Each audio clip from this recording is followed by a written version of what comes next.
On continue de parler de ce froid inhabituel avec vous, Guillaume Séchet, notre spécialiste météo. Alors d'où ça vient ? Du pôle Nord, tout simplement, de l'Arctique.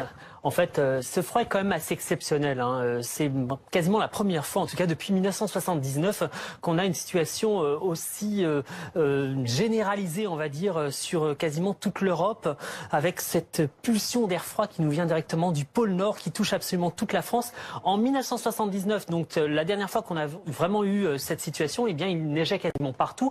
Ce n'était pas vraiment le cas hier, quoique, on a eu des chutes de neige, par exemple au début du mois de mai, en 97 par exemple, le 8 mai à Tours, donc à Paris en 1979, et donc hier il neigeait plus ou moins sur toutes les régions. Ça ne tenait pas vraiment au sol, sauf dans le nord-est où là on a eu quand même un tapis blanc vers Belfort ainsi que vers Montbéliard. Alors ce matin, c'était surtout les gelées qui retenaient l'attention, puisqu'on a eu des valeurs négatives sur de nombreuses régions, notamment au nord-est. Il a fait quasiment jusqu'à moins 3 degrés.